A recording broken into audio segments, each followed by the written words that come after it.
Welcome again to the seminar on child protection and climate change. I have looked very much forward to learning more about the implications that climate change has for families and children. We know that the consequences of climate change are much more than weather change and increase in temperature. So today we will learn much more about how it affects the lives of families and what we can do to prevent it. And I'll just take you briefly through the program today. Yes, please share the slides. Also, welcome to everyone who's with us virtually. It's good to have you with us. Yes. So as you can see, we are starting with a welcome, and then we will have a presentation by Dr. Chrissy Gale on the UN resolution and also the intersection between climate change and child protection. We will have an interesting presentation by Lene Friberg Nielsen from Save the Children on climate change, adaptation, mitigation, and response and advocacy and awareness raising. And from Caroline Scher from CARE, we will learn more about the impacts of climate change on communities and families. And then we will have a coffee break. And after that, there will be time for group discussions and feedback. And then we will have a case study from Nepal and a plenary discussion and closure. And so today, the seminar today is arranged by the Child Protection Network, where SOS, Children Villages, is represented, and Center for Choice-Based Development. And I'm Annika from Center for Choice-Based Development. And we also have ATOS in the network and 100% for the children. And we have been networking for about 2 years now, I think. And we have had 8 seminars where this is the final seminar. And you can see the different topics that we have covered in the slide. And our network is supported by Global Focus. And by the end of this year, we will develop a new handbook that will be launched and released that we're looking forward to share. So and we hope to continue our cooperation also in the coming year. So I'll just go briefly through the presenters that will present today. First of all, we have Dr. Chrissy Gale, who will be with us, and she is a specialist in child protection systems and alternative care, and she has a doctorate, and also she has a long career from UNICEF, Family for Every Child, and she has done a lot of consultancy for us in the Child Protection Network during the last year. We have Friberg. You can wave. Yes, she is senior policy advisor at Save the Children, and you work with a lot of different policy work, but among other things, also with the climate change agenda, localization, and education. And we are looking forward to hear from you. And then from Nepal, we will hear from Gopal, and he's the director of Just Nepal Foundation, and he will give us a case study of how the children their everyday life is affected by climate change in the municipality. And finally, we have Caroline Scher, who is a senior climate advisor from CARE, where you work for, yes, for 1 year. And but you have a PhD degree in climate adaptation and disaster risk management, and also a record of other interesting studies we can see. And we are also very much looking forward to hear from you. But I think for now, I'll give the word to Chrissy, who will then introduce the subject today. Very much indeed, everyone. Lene, I don't know if somebody's going to bring my presentation up or if you want me to share my screen. If it's okay, you can share your screen. Okay. Great. So I'll just do that. But while I'm doing that, I just want to say good morning to everyone. And it's wonderful to be with you from this very wet, miserable day here in the United Kingdom. And obviously quite a special day for us here. I'm delighted to be with you for the 8th and final seminar that the Danish Child Protection Network has been running over the past 1.5 years now.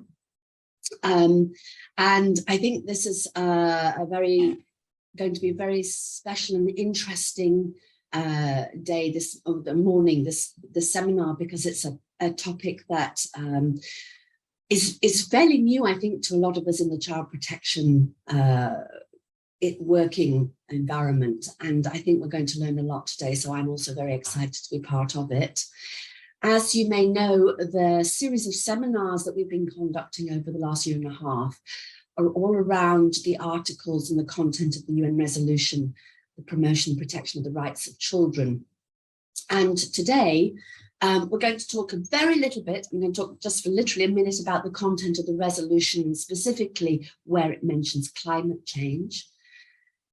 We're going to be thinking about how does climate change relate to child-family separation, because sometimes we haven't been making that connection. And I think that's what this seminar is about. And it's about us thinking forward about the work we do and how we start to assimilate and bring the issue of climate change into our work. And I know we're going to hear some very, very important presentations on this.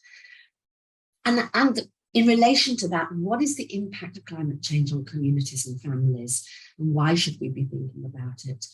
And we've got some great presentations about some ways to prevent and also mitigate and respond to the impact of climate change on families and communities. So very quickly, some of you who have been through all 8 seminars will know this slide very, very well, but there may be some new people joining us today. But on the 30th anniversary of the Convention on the Rights of the Child, there was a momentous decision to by the United Nations General Assembly to have a new resolution on the rights of children, and even more momentous for those of us who've been working on prevention of family separation and good quality alternative care for many, many years, was the fact that this resolution was particularly focused on children without parental care, with a very, very large focus on prevention for the first time, which is something we've all been talking about for many, many years. And we know that most importantly is preventing the separation of families in the first place. But then also in the resolution is a lot of reference to if children do absolutely need to come into care because of protection reasons, then that is suitable alternative care. And we mean by suitable, we mean the highest quality possible. We achieve all their child rights and human rights. We ensure that they have the best life outcomes possible, and that the form of alternative care that they are placed in, be it family-based alternative care or small-scale residential care, is the most suitable for their individual needs, circumstances, and wishes. So there was a lot of work to make sure that all the correct wording went into this resolution. And I think this is the first time, if we look back on the original United Nations Convention on the Rights of the Child, this is the first time that actually climate change was quite significantly mentioned. And so very quickly, just to show a few of the articles in the resolution, it showed that the UNGA were profoundly concerned that children in many parts of the world remain negatively affected by the adverse impacts of climate change and environmental degradation. And then it went to list some of the reasons why there is this momentous impact, such as drought, extreme weather, land degradation. We're now seeing the storms this week in Japan. We've seen, we're going to hear about the terrible floods and landslides in Nepal. And we can see all over the world the fires and the way that climate change is affecting communities.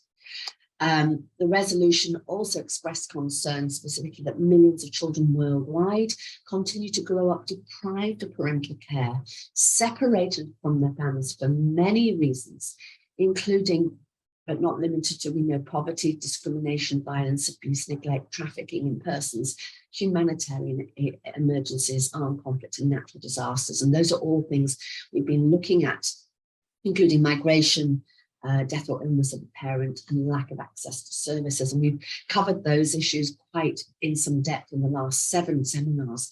But there it is again, it actually specifically mentions climate change. And I think what maybe a lot of people don't realize is that there's a large section, probably a third of the resolution, that is particularly around the issues of women and girls. And again, the resolution calls attention to the fact that women and girls may be disproportionately affected by and are more vulnerable to the adverse impacts of climate change. And I'm going to talk about some examples there, but for instance, we can think about families that end up in extreme poverty because of the impact of climate change. And then we're seeing a lot more early marriage of girls, for example, because families can't afford to keep the girls with them.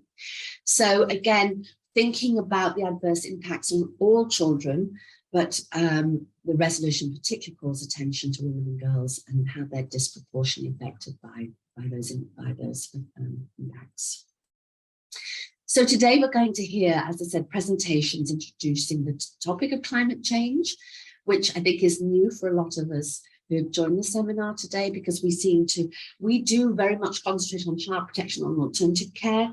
And sometimes we're not connecting with other issues such as education, such as social services and poverty or health, access to health.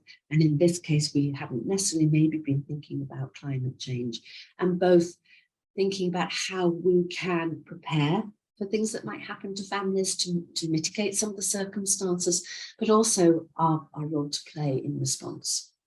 And we're also going to look at how, as I said, climate change may lead to multiple and intersecting vulnerabilities within families and communities that can lead to that separation. And some of those things, I mean, this is not all of them, but I just wanted us, as we're going through the presentations today, to think about what we're hearing about climate change, what happens, why climate change happens, and the impact overall on communities and nations, and how that might then actually impact families, and why that might lead to families either being separated by accident from their children, or by feeling that they have to give up their children, relinquish their children into care because they can no longer cope, or indeed social services may come along and say, you are no longer coping as a family and we're going to remove your children. So we know that poverty, although the resolution said poverty should never be the sole reason, but we know that families fall into extreme poverty because of issues related to climate change, maybe because of famine, drought, and that leads to separation, overall loss of household coping mechanisms. We know that unfortunately increased stress on households can lead to increased violence in families, and very often social services then might come and take children away. Lack of access to basic needs, just simple things like food, getting children to school again. Schools are destroyed, and we know that's also a reason families send their children off to alternative care, to institutions. Migration for parents for work because there's no longer work available. But then we also see forced and additional child labour because the families are no longer coping. As I said, early forced marriage, sometimes because the families just can't afford to keep their children. So girl child particularly forced into earlier marriages. Children migrating themselves, so they become unaccompanied separated migrants and at great risk, particularly a lot of protection risks. And then sometimes they're sent to safety. Sometimes that their families feel that if they use smugglers or they're more vulnerable to traffickers, that children are going to be safer if they're sent somewhere else. And sometimes that also means that they're sent to other families where maybe a proper child protection assessment hasn't been done, and they're just placed with another family without the safeguards around them. Poor health, outbreak of disease, disability. Of course, we know that families members die during disasters, floods, tsunamis, earthquakes, etc. And this puts risk. We see that children time and time again in places where there are natural disasters, but also disasters because of the impact of climate change, that they become extremely vulnerable to trafficking and exploitation. And we also see forced adoption. And here I'm particularly thinking of Haiti. And I don't know if any of you remember what happened down in Haiti, but after the earthquake, many well-meaning NGOs, particularly from the United States of America, rushed into Haiti and suddenly started taking children out of the country to get them adopted, before actually thinking about keeping families together and working in Haiti to make sure that families and communities could remain cohesive and together. So those are just a few of the things that could happen to families and children that cause family separation. And I'd just like you to think about those as we go through. I know what are going to be fantastic presentations later in this seminar. just to say that what we're going to do is we're now going to listen to two presentations, one from Lena, who you've already been introduced to you from Save the Children, and then we're going to go straight to the presentation of Caroline from CARE. And again, you've had a wonderful presentation too, Caroline. We're then going to have a short coffee break. After the coffee break, we're going to come back and we're going to ask you to go into groups and think about some of the issues you're hearing about, but particularly we'd like to hear from you about the work that you're doing and for you to think about some of these issues. We're then going to go all the way to Nepal and we're going to see and hear from the wonderful work that's being done there, and that's when you're going to see a short video, a wonderful video that I've seen about a response to and the impact of the effects of natural disaster as the effect of climate change. And then at the end of the seminar, there's going to be time for everybody actually to come back and have discussion. So what we'd like you to do is, you do have questions, we'd really like you to either put them in the chat or to hold on to them either when you go into the groups and come back and we have presentations for your group, we have a group discussion, or at the end, we will definitely have time to ask the panel or to ask each other any sort of outstanding questions we might have. So without ado, we're now going to ask Lena to very kindly come forward and to give her presentation, please. Thank you, Lena. So thanks very much for inviting Save the Children Denmark to come and join this session. We're very happy to be here. I am, as Chrissy was saying in the introduction, a policy advisor for Save the Children Denmark. I've been with the organization for about 8 years now, working in different parts of the organization. And yeah, now working on policy and working very closely together with our climate change and anticipatory action advisor, Morten, who was the colleague who initially accepted the invitation and is by far more an expert on these issues than I am. But we do work close together, and he has been kind enough to start this preparing the presentation, and I've sort of taken over. So very happy to be here, but more to say, if you have very complicated questions, I may not be the best person to answer them, but we will get back to you if so. What we're here to talk about is the climate crisis from a child perspective, or a child rights perspective, you could say. Some of the things that I am going to cover is initially a bit about what is climate change, what's it doing to the world. Not necessarily so much about who is causing the problem, but very much about who's suffering the impacts. And a group that we're all concerned with in that context is, of course, children. We'll also share a bit about what do children have to say about how this is affecting them from some of the work that we're doing. How is it affecting their rights? And what are some of the response options and examples of that? So the first point to make is that climate change is not only a challenge for the distant future, it's very much here and now and from here on out. The question is, of course, how bad is it? How bad will it get? By when? And what can we do about it? And very much, how can we protect people from the impacts of it? I should maybe just say Save the Children works in like 120 countries around the world. Save the Children Denmark has concentrated our programming efforts in fragile context, humanitarian emergencies. Many, if not most of them, are very much affected by climate change. So it's a big part of the work that we do in terms of trying to address the impact. So here we have a visualization. I don't know if I can activate it. I'll try. Basically, this is NASA that has done this visualization of warming of the globe over the course of the last 141 years.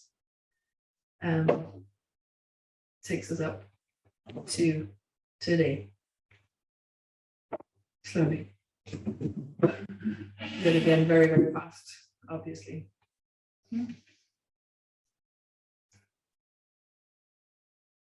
So that's where we are. So the Oh, so I need to stop that. And then move to the next slide.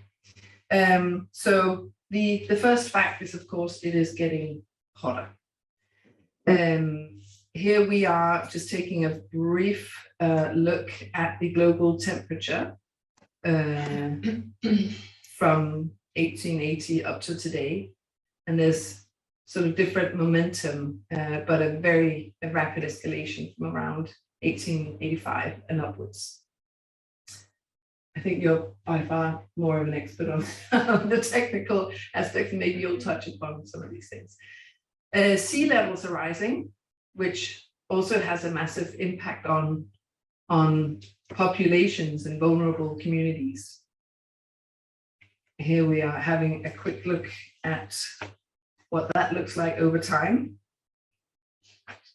Basically, global sea levels have risen about 21 to 24 centimeters since 1880. It's more than doubled since 2006, and it's continuing to increase.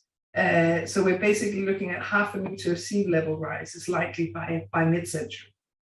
It has catastrophic implications, not least for coastal communities, particularly in Asia.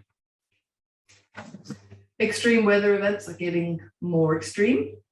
Here we're looking at the percentage increase from 1980 to 2016 as a linear trend in the number of tropical storms worldwide, depending on their strength.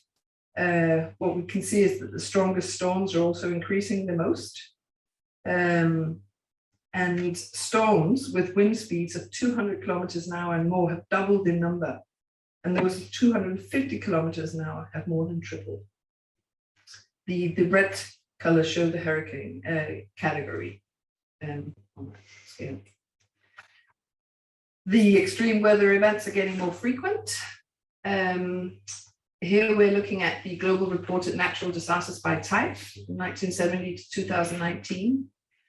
And the explainers over on the right-hand side show the different types of natural disasters.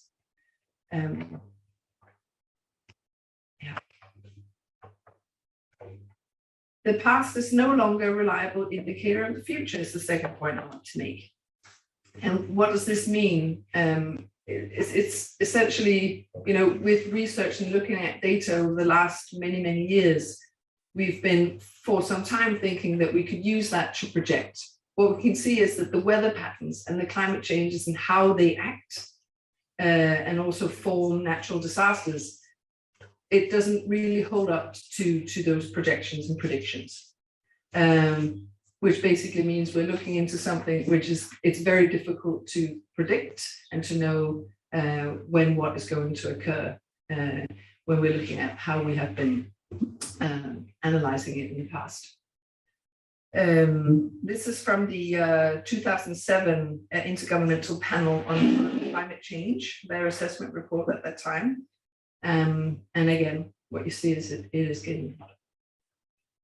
This is from the IPCC 6th assessment report from this year. And basically it shows that there is a rapidly narrowing window of opportunity to enable climate resilient development. Where you see those little sort of flashing lightning rods there are the disruptions of the development pathway. So we've had a corona pandemic. Those are the sorts of things that are going to disrupt the world system, disrupt prioritization, disrupt how people live and how they're going to get by.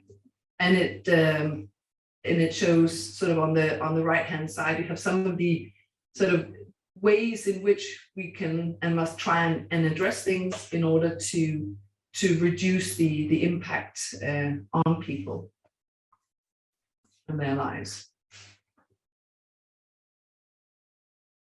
So it really is about the CO2, and it really is caused by the rich countries, at least so far. This shows that the greater the concentration of CO2 in the atmosphere, the warmer the temperature. So that is cause and effect. Climate change is not equitable, which which you can see here, and this sort of distorted image is, this is basically the CO2. Let me see, this is the first map, right?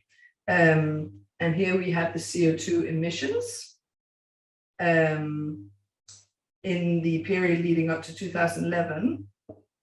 This is 2013. And this final image is the one that shows where are people most at risk compared with where are the big CO2 emitters. So the very dark spots is obviously North America, there's Europe, there's Australia, and also in part Russia and China. But you see who is mostly affected. So essentially around 2/3 of global emissions come from just 9 countries: China, US, the EU countries, India and Russia are the main actors, and over 2/3 of their emissions come from the production and consumption of energy. Climate action is delayed by vested interests. There's a little cartoonish thing here to try and bring a second of comic relief. One of its big hopes, and we create a better world for nothing. Like, who would want all those things up there on that overview? Who wants what and for what? So things are changing. So you could think this is the moment of sigh of relief, but there is some obviously good to say. 150 countries now have laws in place, laws in draft or policy decisions on net zero emissions by 2040 and 2060. And there's emerging work and net zero commitments also coming from a lot of other areas of our global society, including businesses. So why focus on children? Well, of course, because they're the least responsible for climate change, and yet they will bear the greatest burden of its impact. It threatens child rights, it'll worsen inequality. In Save the Children, we very much work around sort of 3 core pillars: the right to survive, the right to learn, the right to be protected. And what we're seeing, these are some stats, and of course you can all have this presentation afterwards, so I won't dwell too much on it, but it is staggering that of the 99% of deaths attributable to climate change or climate related changes, they occur in developing countries, and here over 80% are children. A world with a medium high climate change will have an additional 25.2 million malnourished children. In Africa, we can see school enrollment rates have declined by 20% in regions most affected by drought.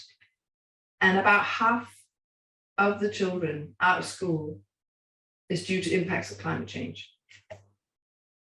And then finally, very much important to protection is the forced migration that we're seeing. And by 2050, it's predicted that 143 million people across Sub-Saharan Africa, South Asia, and the Latin American countries will be forced to permanently migrate due to climate change.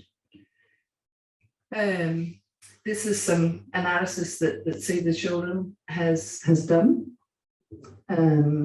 showing how children will bear the greatest burden of climate change impacts.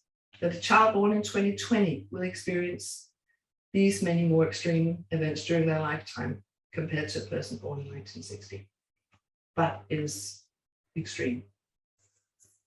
In Mali, newborns face the prospect of almost 10 times more crop failures, comparing with a 60-year-old in their community.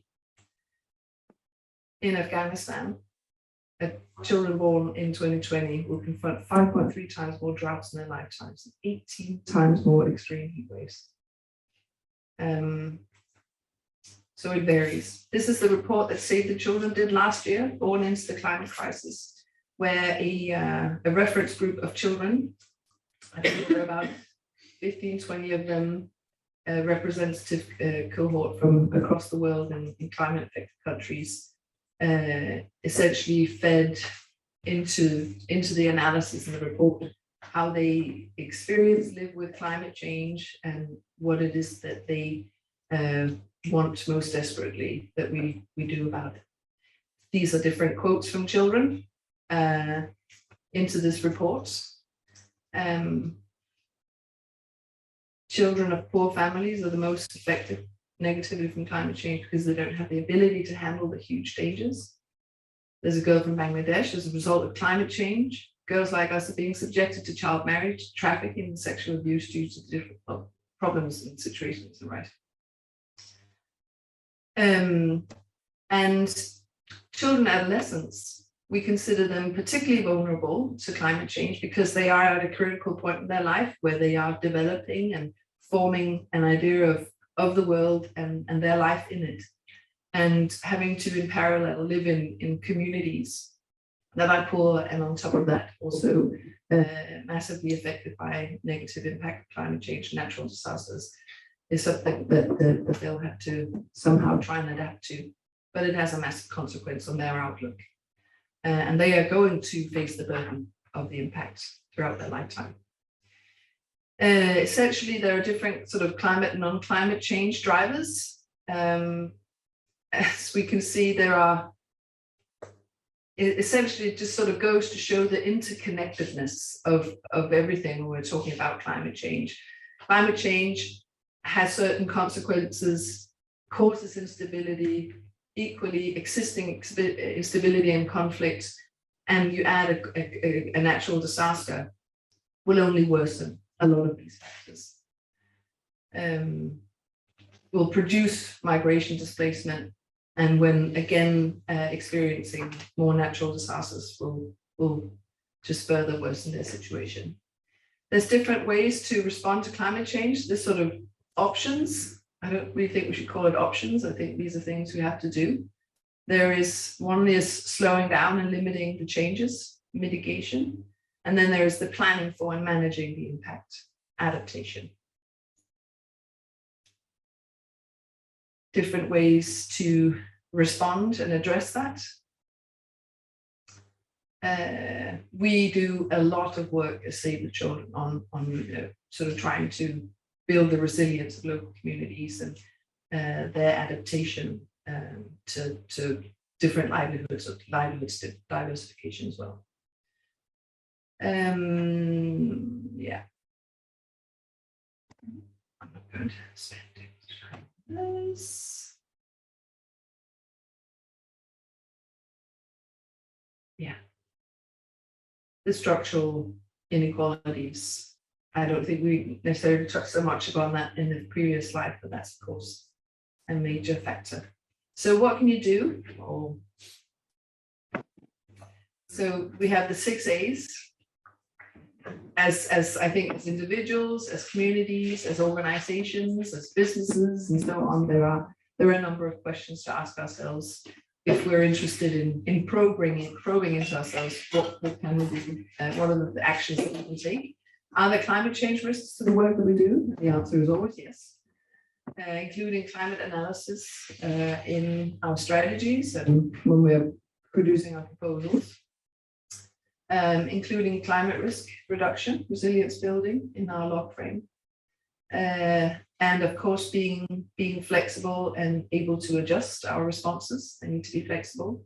And then there's the advocacy bit in our communities with donors and governments.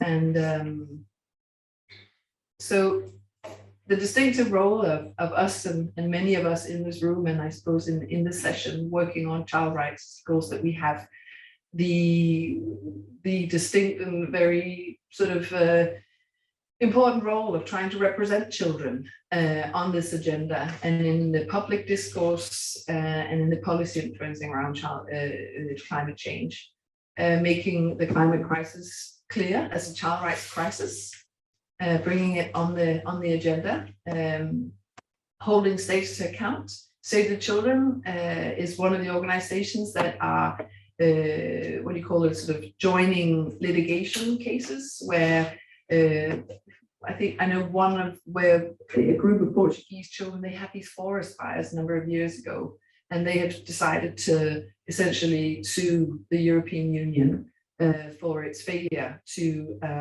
in time, address the negative impact on the climate of various ways of sort of with business interests and so on, and we're part of that delegation.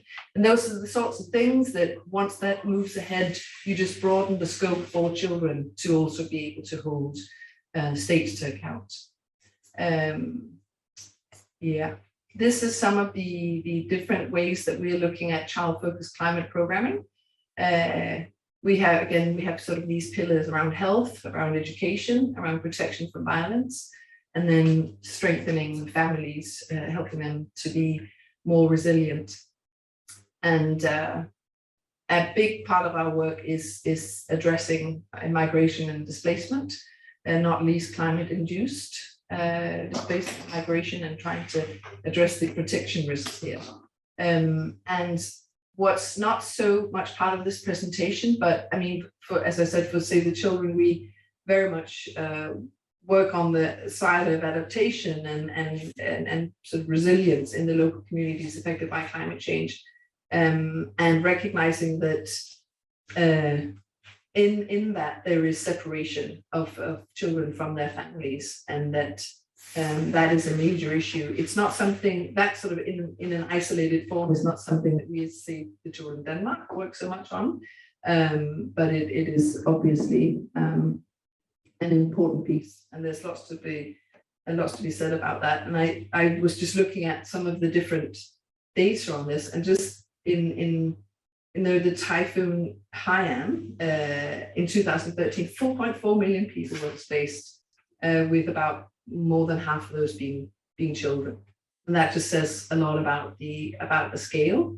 And in that there is a considerable separation of children from families. Yeah, so I'll leave it at that and hand over. Thank you very much. Thank you. Lena, thank you so much. I think for some of us, there will be some very shocking slides in there just to see the facts. We hear a lot about climate change, but sometimes actually seeing the real facts is very, very, very concerning and shocking. And the fact that we can see already through your presentation how this is impacting communities. I might be wrong, but I think we've been talking about lack of water being a cause of future wars, but also we can see the heightened migration. So we know already that this is having a massive impact. If everybody could kindly just hold their questions, because I think you've probably got lots of things you'd like to ask Lena, but they may be answered in Caroline's presentation. So if it's okay with everybody, we're going to go to Caroline now, because I know Caroline's going to continue on with this issue.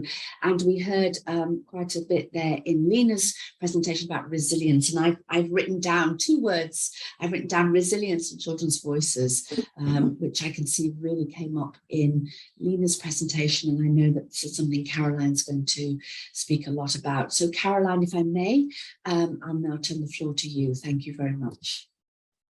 Thank you very much, Chrissy, and hello everybody. I've been very much looking forward to meet you all and to exchange on this very important topic.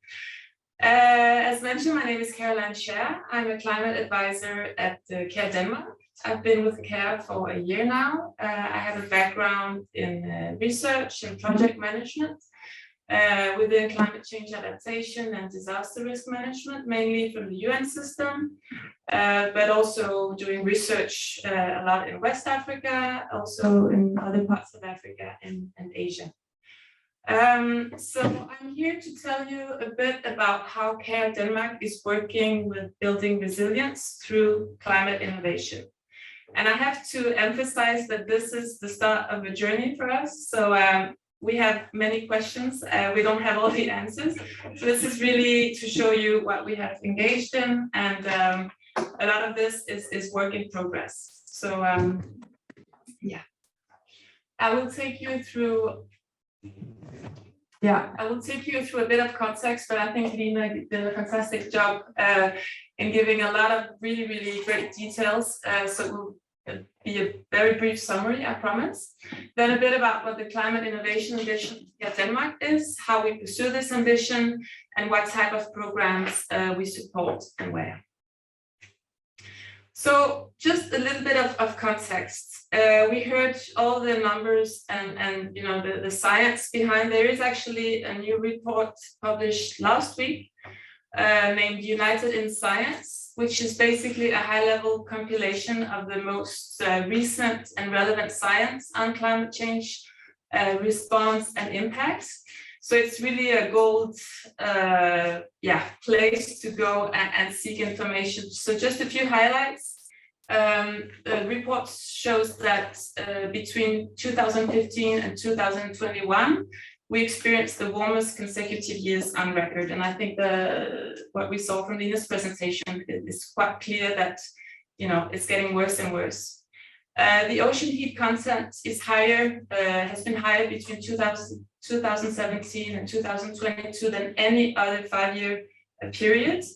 And this leads to coral bleaching, which threatens coral ecosystems that provide food and livelihoods to millions of people. And it also protects coastlines against storms. So the report also shows evidence of greater glacial melting loss and that we are very dangerously close to multiple tipping points. And tipping points are these irreversible changes, physical changes in the climate system. For example, as the example of the Amazon forest, the melting of the polar ice sheets, the monsoon climate system, etc. What the report also stresses is that if we follow the current nationally determined contributions under the Paris Agreement, I don't know if you're all familiar with these, but these are basically the targets and the ambitions of countries with regard to climate mitigation and also climate adaptation. If we follow these, we're looking towards a 2.7 degree global warming by the end of the century. So the new pledges for 2030 need to be at least 7 times higher for us to be on track for the 1.5 degree global warming and 4 times higher to limit global warming to 2 degrees. So this really shows the acuteness of the situation and that we are not anywhere close to being on track. So very concerning. So why is it relevant to talk about climate adaptation? Why is it more relevant now than ever? Well, as we saw from the previous presentation, mitigation alone will not be sufficient. We see that changes are already happening. And we also know that the populations who have contributed the least to climate change are the most affected. Currently, it is estimated that between 3.3 and 3.6 billion people in the world live in contexts that are highly vulnerable to climate change. So in many ways, climate change functions as a multiplier of existing vulnerability. It accelerates conflict, it accelerates instability, it increases poverty. Often communities are under such stress that the only option is to migrate. It is estimated that by 2050, 250 million people will have fled. So we're seeing more refugees and more IDPs because of climate change as a contributing factor. And here I have to stress that it's a contributing factor and it's not climate change alone. So there are a lot of debates around this and we shouldn't, say things that are not backed up by science. But of course, it's worsening the current situation. Because of climate change and because of population growth, we know that food production needs to increase with 70% by 2050 to feed the global populations. So these are really high numbers. There is a huge SDG financing gap of $2.3 trillion. This is even difficult to grasp what this means. But in terms of climate change adaptation, it is estimated that by now, adaptation costs in developing countries are 5 to 10 times higher than the actual public adaptation finance flows. So by 2050, we are seeing gaps up to $500 billion every year in order to fill the adaptation gap. So I think this really stresses the importance of organizations like us, that we are, small parts of filling this huge gap, because states won't, have the resources or the willingness to do this by themselves. So this is really in a nutshell. To summarize a bit on what Lena said before, we know that the temperature is increasing. We're seeing more and more unpredictable and extreme rainfall, stronger winds, and population growth. At the same time, we're seeing a lot increasing destruction of local ecosystems because of climate change itself, but also because of population growth, and because, for example, because of this unplanned expansion of farmlands, where farmers try to compensate for the losses in productivity by farming larger areas. We also see shrinking water sources, a loss of tree cover, increasing, this is the black cloud, increasing production and consumption of charcoal, yield decreases, crop losses, and of course this means decreased food security. So what does this mean? Well, if we look at the four first elements, in the short terms, this is what we can't really control. We can't, in the short term, control that temperature increases, that we have more extreme rain, winds, and population growth. But we do have the possibility to find solutions to provide more food and more energy, while at the same time protecting and regenerating local ecosystems. So this is really what we should focus on, these green parts, so that, the future is not necessarily as depressing as the picture that we are showing now. There is still,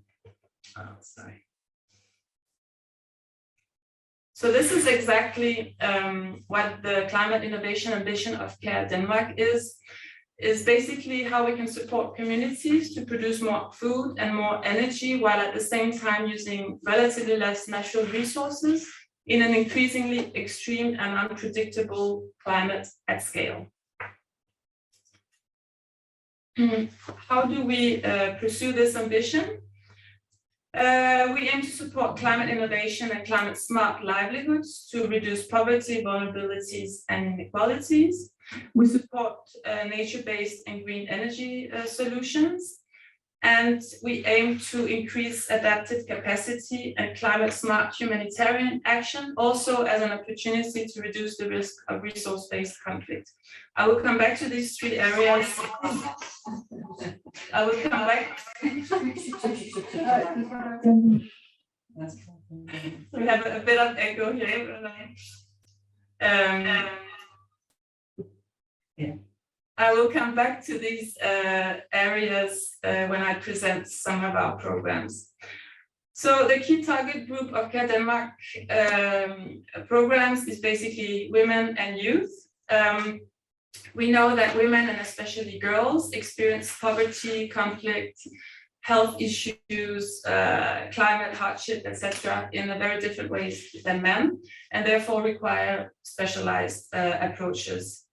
We also know that women and children, as we heard before, experience climate change and shock in different ways than men. They are much more vulnerable because they use natural resources more for their livelihoods. They have less access to, for example, agricultural technologies and techniques. And all these underlying inequalities make them much more vulnerable to climate change. We also know, as we heard, that children and women are the biggest victims to climate disasters such as floods, etc. But at the same time, we would like to switch the narrative a little bit, because we always hear this story about, how they are victims. But at the same time, we want to see them as key agents of change, because they are really at the center of building resilience. We know that women are at the center of, improving food security, nutrition. We know women are the primary users of energy. So they really need to be at the center of climate mitigation and adaptation initiatives. So that's basically my message here, is that I think we need to switch that narrative and really see them as the key agents of what we want to change.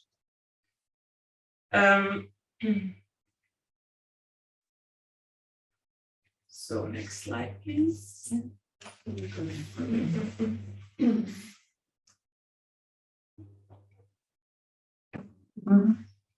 one more, yeah. So this is really to kind of show, so what are we talking about when we're talking about climate initiatives? What does it mean? And so if we look at this time scale, on the left-hand side, we have the very long-term initiative. So we're looking at climate mitigation, green energy, reducing CO2, etc. That's the very long-term perspective. Then we're looking at long-term adaptation initiatives. So for example, introducing drought-resilient crops, climate-smart technologies, etc. Climate information services to support, for example, farmers in planning in a different climate that they have traditionally been used to. Then if we look at early warning systems, for example, to reduce loss and damage and save lives. We know that in the world, it's only half of the countries that have access to early warning systems. And there is a very low coverage in vulnerable contexts. Often, the information is not adapted to the community, it's too generic, it's not available, it's not of quality, etc. So this is in the shorter term. Then we have anticipatory action, forecast-based financing, for example. Then we're going to more like responsive initiative, like life-saving humanitarian action. Then we have looking more around initiatives to reduce loss and damage, to reduce relocation, migration, etc. So this is just to show the very different areas where we can try and support climate vulnerable communities. Yeah, so this is the underlying framework, which is basically guiding Care Denmark's work. We're looking to increase resilience by affecting the capacities and assets of communities and individuals. So we're looking at natural assets such as forests, water, social assets, which could be community cohesion, political influence, physical assets, infrastructure, productive land, etc. The human assets, that could be skills, education, etc. Economic assets could be savings, access to insurance, etc. So to develop programs that can affect all these areas, while at the same time addressing the drivers of risks, so different shocks and stresses. And this doesn't only have to be climate related. It can be, for example, we saw with the COVID, or all the different types of other shocks and stresses that can also, that climate change strengthens or worsens. And at the same time, looking at the more structural enabling environment, so how to support governance systems, etc. This basically to help communities and individuals anticipate risk, to foresee and reduce the impacts of hazards, to absorb shocks, so to accommodate the immediate impacts of shocks and losses, to adapt to initiate more long-term strategies, and to transform, which is a more systemic, long-term transforming policies, mechanisms, etc. Yeah. So this is Care Denmark's underlying climate innovation process. So these are the steps that we go through to implement our programs. If you take the first step, the identification phase. So this phase is basically about making sure that we're not developing solutions for problems that don't exist or problems that we think exist. So here we spend a lot of time on gathering quantitative data through extended baseline surveys, but also qualitative data through participatory exercises that I will come back to. So really to get an understanding of what the climate innovation challenge is. Then we go to an ideation phase, where we involve local partners, private sector, innovation hubs, local authorities, and what have you, all the relevant partners and the future users also, to see what type of solutions could be developed to address the challenges that we have identified together. Then we go to the solutions development process, where prototypes are developed and tested. And in the end, we're looking towards how can we scale this pilot to different contexts, to a wider target group. How can we make this sustainable once care is out? Yeah. So this is just an example of the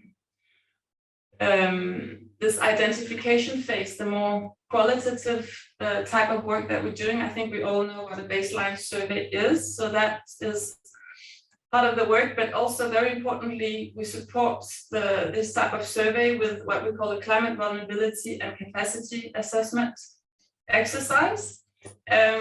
And here, often we tend to forget that people have been adapting for generations, and often, they have a pretty good idea of what they would see happen. So this is a participatory own assessment where they are supported to identify what type of climate and weather threats they see. It's based on local knowledge, on local capacity, with some level of technical support.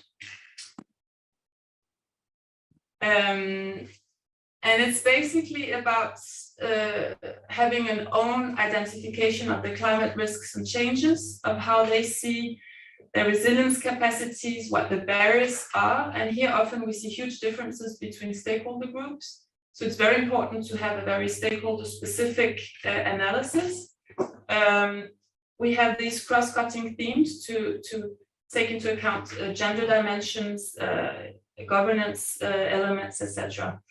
And we do this through a number of different participatory tools. We don't use them all, but the most relevant ones depending on the innovation challenge.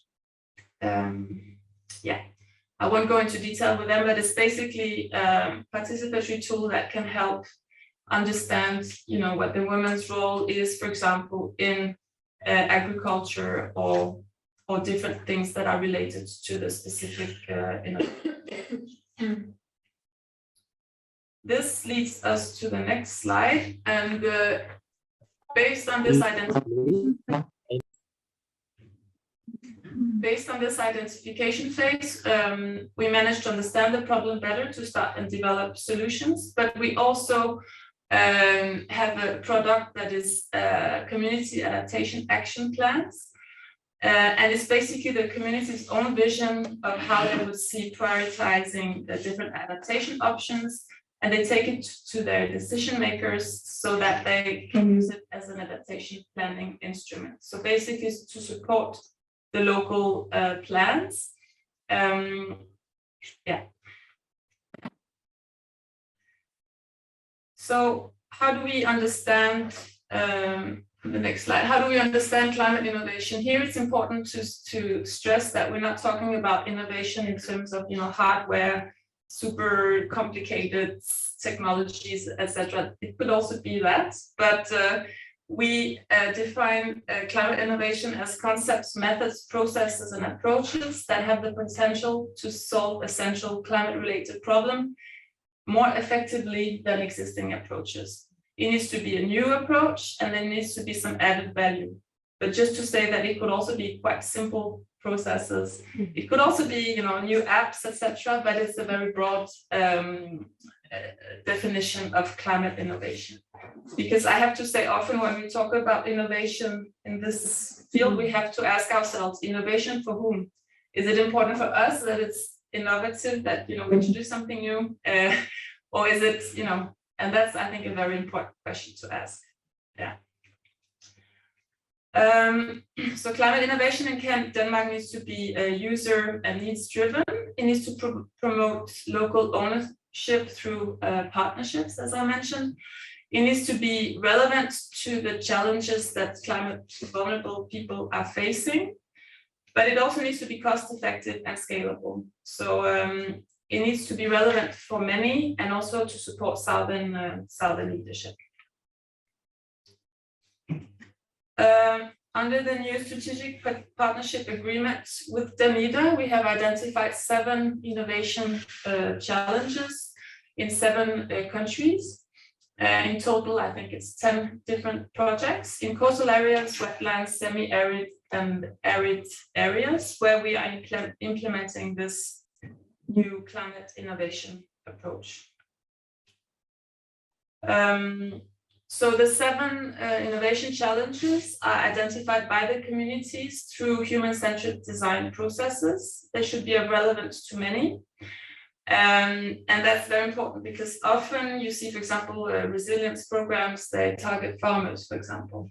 And then you forget the pastoralists who are actually also depending on the same natural resources. And you can actually end up creating more competition and conflict. So it needs to have a very broad understanding of the context. It needs to fit with the national adaptation plans, etc. And of course, fits the reading of the trends in terms of climate and conflict.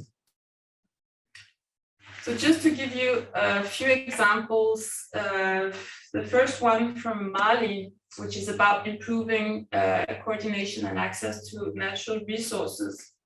There is a drawing on the next slide, which may look a little bit confusing, but I'll just explain very briefly. It's the central delta area, which is affected by different climates and conflict shocks. And here, what is happening with the more and more scarce resources is that you see a lot of conflict between farmers and pastoralists in terms of access to natural resources, so access to water, access to pasture. So our program is about developing digitalized solutions that can help them coordinate access to natural resources better, and that can also help them exchange market exchanges and coordinate in different ways. And this will, if it's successful, address the climate resilience issues, but it will also hopefully help the conflicts in the areas. If we take the next project, which is about sustainable refugee and host landscapes in Uganda, here we see decreasing humanitarian support and widespread ecosystem degradation, which is driven mainly by higher demand for fuel wood. So here the program aims to strengthen resilience, but also food and energy security of refugees in the Kwangwali refugee settlement, by identifying innovative models that can optimize food production, and also through different solar-powered cooking solutions.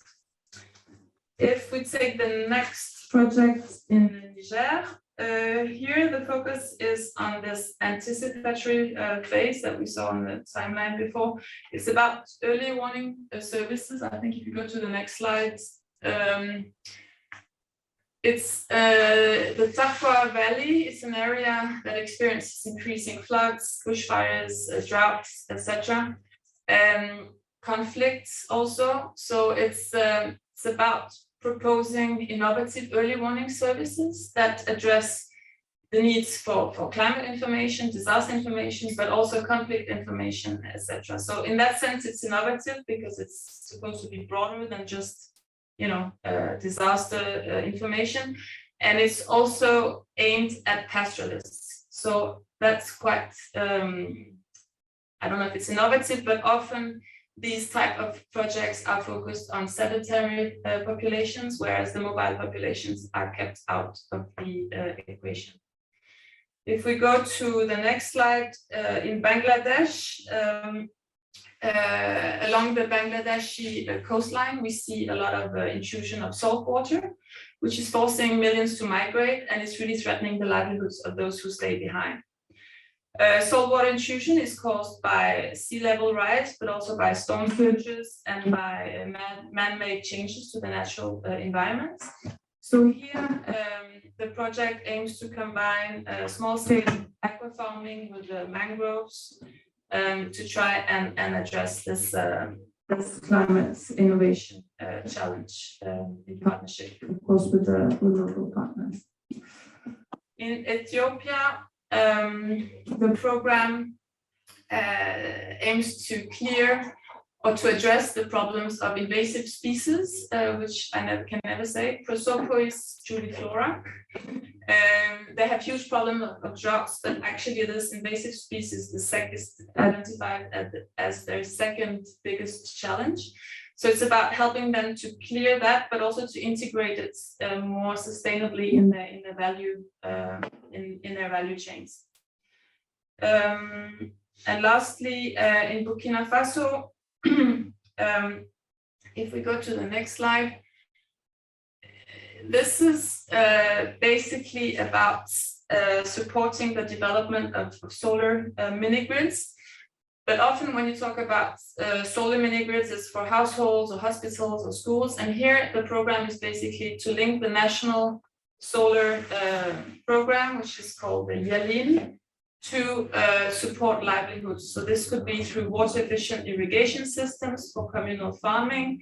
This could be to be used for egg incubation, for cooling, for example, milk and different things. So basically to link mini grids to strengthen and make livelihoods more climate resilient. And the very last one, this project is from Burkina Faso, and it's about transforming cow dung to biogas, which has many different positive effects. One is, of course, to produce lighting, which can improve literacy in households. It also replaces charcoal as primary cooking fuel, which has health benefits for women, and it also saves a lot of time from going to the forest and addresses deforestation issues. And then importantly, it produces fertilizer that you can use for your gardens, or you can use it to sell it further on the market. So it's basically about creating that whole ecosystem around biogas. And here I would just want to emphasize that it's not just about the technology, because the technology exists, it's not super new, but often it fails.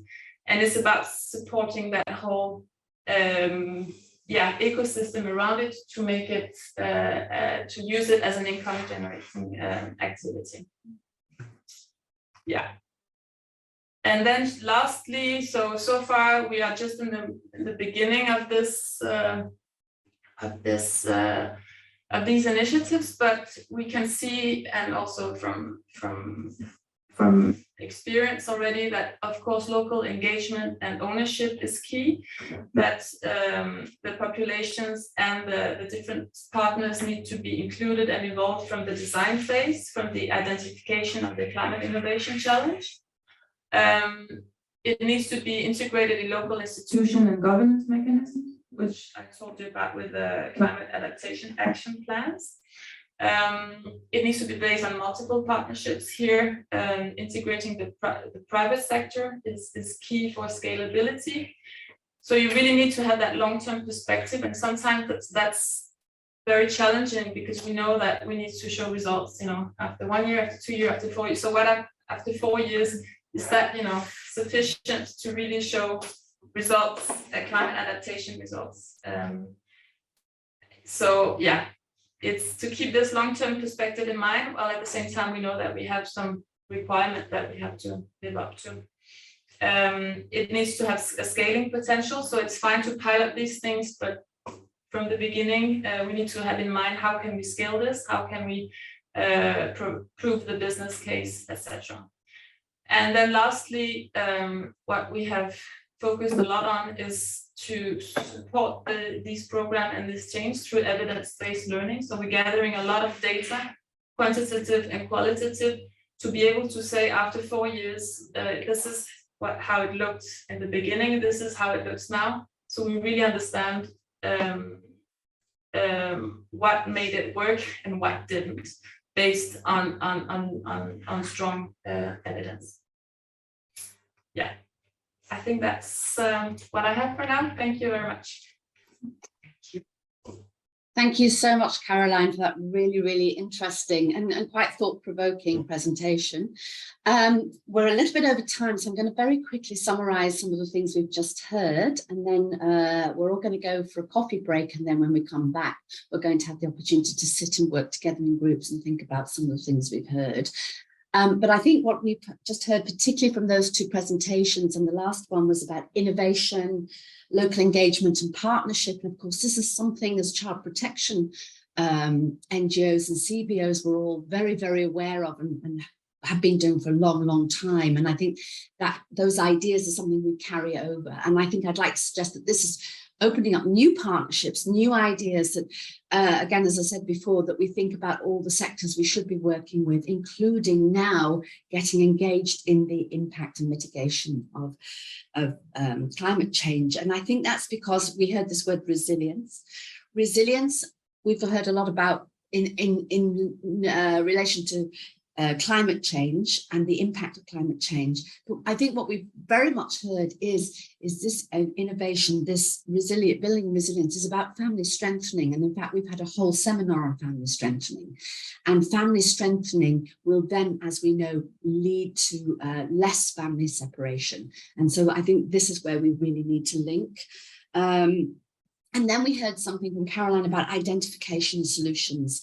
And I think that's also something very important for us to be engaged in, so that, again, it's not just about climate change when this is being done in the community, but I think there's methods there about mapping. We saw a really interesting slide on mapping and mapping risks in communities and mapping responses. And I think we can take that forward as well and thinking, well, if we're mapping the impact of climate change, let's not forget what is the impact on child protection, might be the impact on child family separation, and how do we build that into plans that are also about mitigating, responding to climate change. So that, again, there's that partnership, there's that linkage.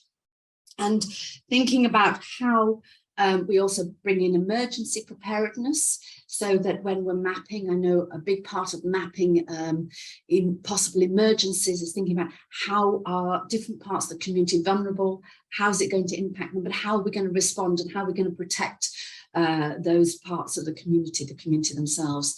So I remember doing something very similar in a tsunami struck area in India.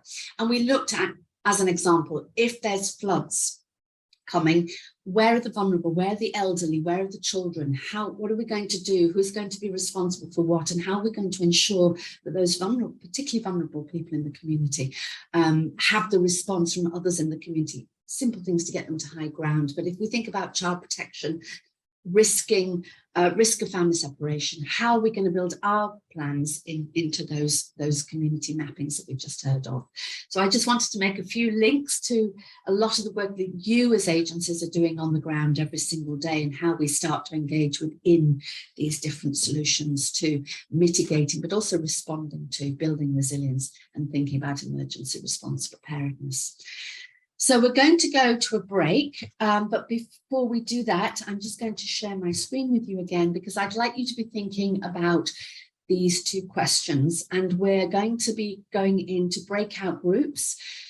Those of us online, you'll see an invite when we come back from the coffee break, where you will be invited to go into a breakout room, and then there'll be some breakout rooms actually in the room in Copenhagen.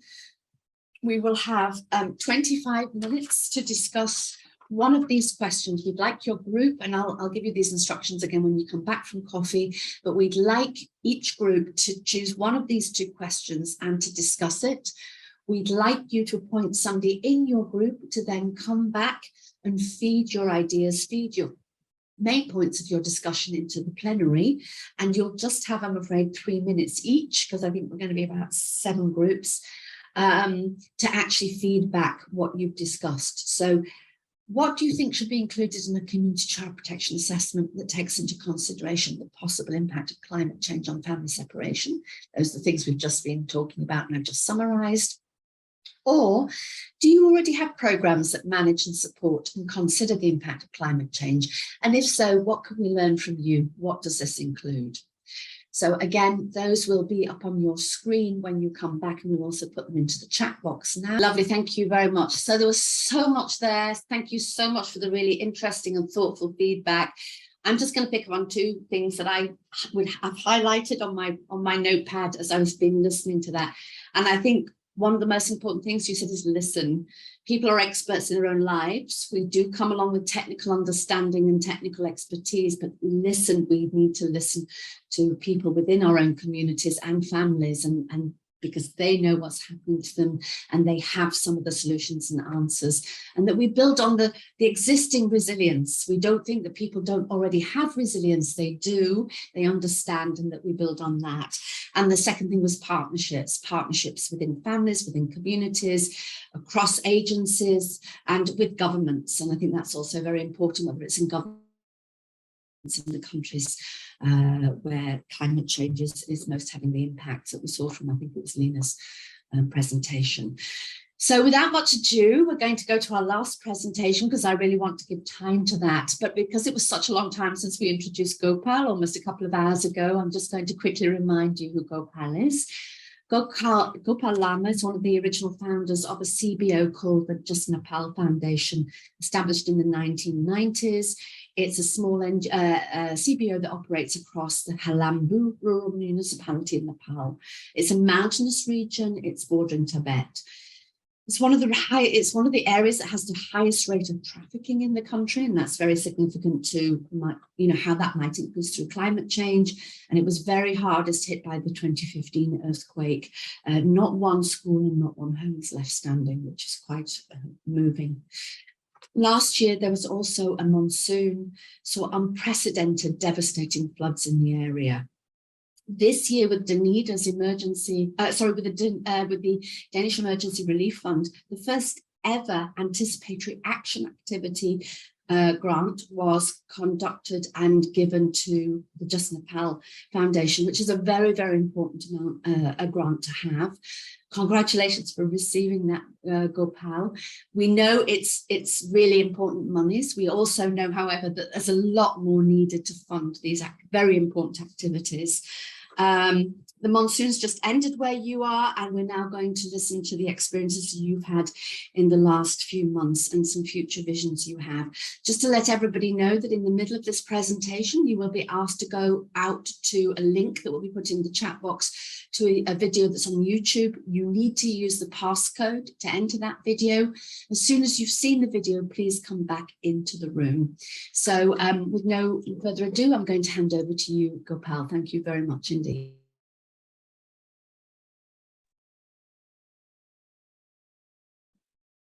Thank you very much, Chrissy, for the introductions. Shall I share the presentation, or will somebody share it for me? Great. So thank you, Chrissy, again for the introductions. Good afternoon, good evening, and good morning, and namaste, and welcome to this presentation from Nepal. First of all, who are we? We started as a youth group in Halambu in 1992. This is a picture of us at the time in Shematang. The thing that brought us together was a school, our local school, which was actually quite bad. The teacher didn't know how to speak the local language. The children didn't understand the teachers, and the local villagers didn't have any say in how the school was operated. The school was at the time controlled by the state from Kathmandu. And so we decided to run some education programs for the children, and also later on for the adults literacy classes. So that is how it started initially, but later in 2015, as Chrissy mentioned earlier, the earthquake that destroyed all the houses and schools, and we realized that we needed money to from outside to fund the relief and reconstruction activities. So that is when in 2015 we first registered Just Nepal Foundation. Since then, together with our partner CICIT, we have run a number of projects, youth projects, youth entrepreneurship project, and the education project, and recently the anticipatory action plan, which I'm going to talk about more now. So who do we work with? We work with childless families. These are children these are families with only children, where the parents, seniors are absent. This is a new phenomenon for us. After the 2015, a lot of people were killed, and many more were forced to go abroad to work, and so leaving the children behind on their own. And so this is what we call them the childless families. We work with children with disabilities and their families. We help the families to fight for the rights of the children who are disabled. We work with volunteers. Gopal, I'm really sorry to interrupt, but could you make your slide a little bit smaller, because we can only see part of it? Sorry. Yeah. And how would I do that? Maybe just go to the bottom right hand of your PowerPoint, and you should be able to make it a little bit smaller. It's just we can only see part of it. Sorry. Chrissy, it looks Open to us. Oh, okay, then please keep going. Sorry, Gopal, we can online, we can only see part of it, but please continue. Sorry. Okay. But Chris, Thank you you. can adjust your screen.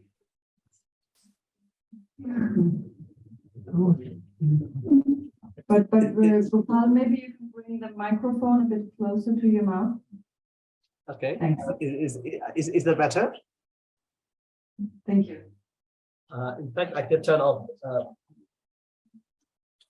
Is it better now? Is it better now? Can you hear me? yes, perfect. We Great. hear you So- and everything is fine, Gopal. Thank you very much. So yes, so we have been working with youth for the last 5 years, where we have supported around 300 youths, from mobilizing, helping them to set up their own projects in the village, from like goat farming to technical support, setting up the businesses. And we also helped establish the first youth-led cooperatives for the youths. And from that group, we have got 45 active volunteers spread around different parts in Helambu who are able to respond when there's a need. We work with community schools, the teachers, parents, school management committees. Our aim is to bring schools and communities together. We also are trying to make classrooms more inclusive and where children are protected. And we work very closely with the local government. In fact, everything we do, we try to do together with the local government, because we believe that local, strong and responsive local institutions are very important for the protection as well as the welfare of local people, and also to strengthen the local democracy. Up until 2021, last summer, people in Helambu really didn't know much about flooding, because we thought that flooding was something that happened in the south of Nepal, in the plains or elsewhere. But it came as a big shock to all of us when the flood came in such a huge way, washing out many villages. These are some examples of that. We have had glaciers melting, big landslides, and people don't understand why this is happening. They don't understand climate change. In fact, in many local languages, the word climate change doesn't exist. And so now I'm going to talk about the anticipatory action. What kind of actions did we do under this anticipatory action project, which was funded, as Chris mentioned earlier, very kindly by the Danish Emergency Fund? We have developed implementation plans with the local government. This included formation of local disaster management committees, which also has a representation from local CBOs, including us. We have stored food supplies in areas which are most vulnerable to food scarcity and provided dietary supplements and medication for children with disabilities. This is from our learning from last year, when there was huge food shortages, and very often it is people who are the most vulnerable, like the children with disabilities, that we found who were suffering from acute malnutrition after the monsoon last year. We have strengthened capacity of the core youth group. We provided first aid and rescue technique courses to a group of 20 youth spread across different parts in Helambu, so that they were able to act as first responders in their local community and didn't have to wait for people from outside to come and rescue people if there was need for that. We have created communication platforms where people from different parts of the area could come talk to each other. They could share information about how things are developing. For example, people living upstream of the Helambu River, when there was flow increase in the water rainfall or something, they could share the information with people downstream so that they could be prepared. So this is our own local way of alerting each other, but this has proved to be very effective. And also we have disseminated disaster-related safety messages by posters and flyers and radio jingles. We organize a radio campaign throughout the monsoon months, asking people to remain safe, where we also brought talk programs where we involved local people to talk about the experiences of past disaster, how they were prepared or not prepared, and also invited the local ward chairman to talk about what their plans are for the future. What else did we do? We disseminated child protection messages during disaster, how it can be, how the child should be protected, can be protected via our ground staff and through radio jingles. I'm happy to note that we have got quite a few of our colleagues who are based in different parts of Helambu today joining us in this seminar. We have developed the capacity of teachers and our ground staff on disaster risk reduction during and after disasters. And as a part of this anticipatory work, we have relocated families who actually were bypassed by the earthquake support to safer places. So as we talked about before, and as we heard from our speaker earlier from Care Denmark, that very often it's the most vulnerable people who are missed out, who gets left out. And most of the vulnerable people who were left out from the earthquake still are living in temporary shelters. We have relocated child-led families who were living near the river to foster-like families during the monsoon months. Again, we did it very closely in collaboration with the local elected officers, ensuring that the children are visited and they are safe in the new, safe and happy in the new foster-like families. And we have helped form disaster management committees and rescue group at each of the 4 schools which are near the riverside. So these are the most risk schools at most risk, and we have to develop specific disaster management plans in each of the schools. So now I would like to share some of the voices from Helambu. This is the time when we turn the video links on. It's about, I think, 6 minutes. So we'll meet you here after the video, after you watch the video. Thank you. Thank you. Is there any instruction? So just to remind everybody, sorry, Gopal, that if you now go to the chat, for those of you online, you will see that in the chat, Johanna has put a link to the video. This will take you out of this meeting. So please remember to sign back in once you've watched the video. So as Gopal said, it'll take about 5 or 6 minutes to watch, and it's really worth watching. So we'll see you all in about 5 minutes. Thank you. Thank you, Gopal. Back to you. Okay, thank you. I think we're all here now. So yes, so we've just heard from Helambu how it has been, seen some pictures and heard some people's stories. Monsoon, as Chris was saying earlier, monsoon is just over now. And I would like to share what we have learned. One of the things that we are very pleased was that to see that the youths are so demonstrating so much resilience, they're blessed with strong coping skills. They are very motivated. And I feel that it's very important to act now and build on the enthusiasm they have shown. They have lost their own farm, they have lost their own livelihood, and they're helping other people when it's needed. And I think this is one thing we're very proud to have invested in a lot over the last 5 years working with the youths. We see lot less malnutrition children among children, especially children with disabilities, because we provided nutrition and food support to especially to the disabled children with disabilities before the monsoon. There has been no reports of trafficking or escalation of domestic violence during the monsoon period. What we have learned is that relocating marginalized families to safer places has saved lives. But the problem is not yet solved, because this is a long entrenched problem. They are still living in temporary accommodations. These are people who were denied support after the earthquake, and they have lost the land. So they still need support fighting for land where they can build house, where they can live. Similarly, what we also learned is that the temporary relocation of children, childless families, has helped to keep them safe during the monsoon months. But now they do not, most of them do not want to return to their homes where they are on their own. Most of them want to reconnect with their families. And so we are helping to search for the parents who are in India or in Middle East, and then help to set up communication lines with them.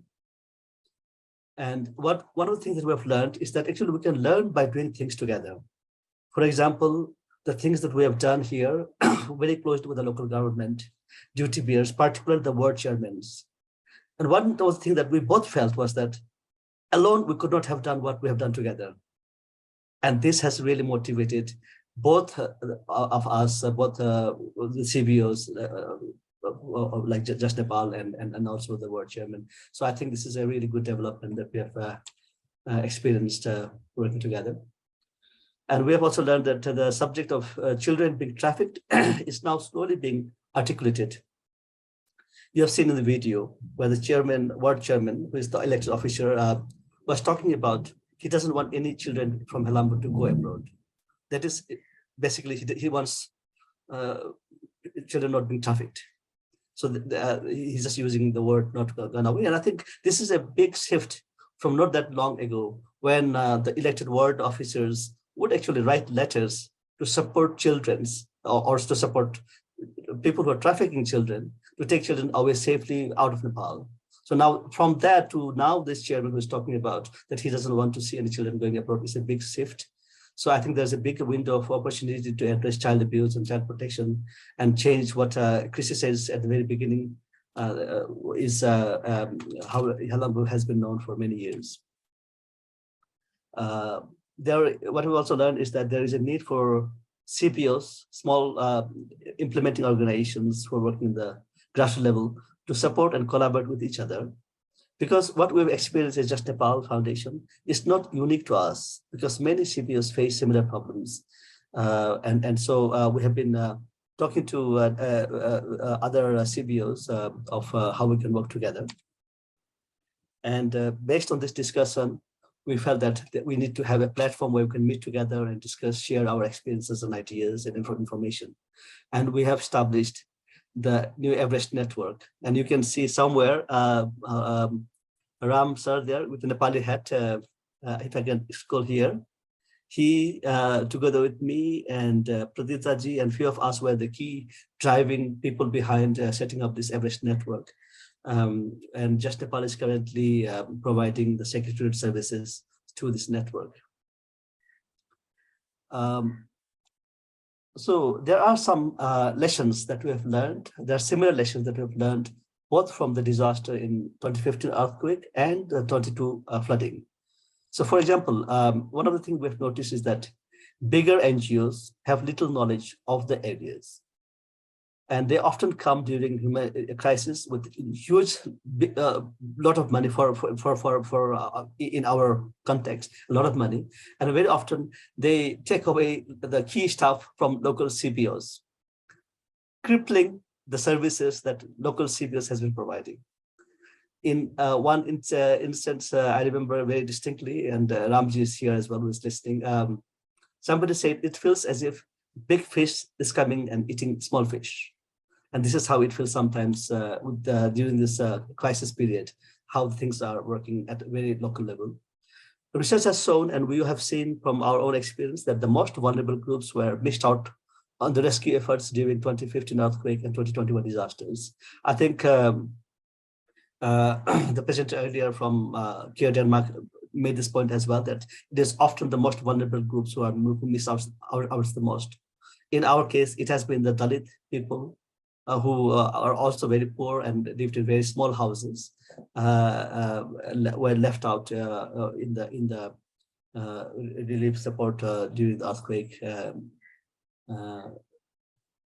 And the other thing that is very common, unfortunately, is that it's very difficult for implementing local CBOs to access funds from national networks.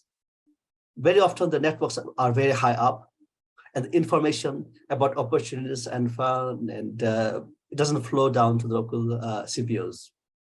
And sometimes when the local were invited to seminars at the national level, it feels more like a tokenistic gesture. So it was a very short run. I know that Chris has been mentioning the time is short. So what I'd like to do is say thank you for listening to my presentation, and thank you to Danish Child Protection Network for providing me this opportunity to say a few words. And also I want to thank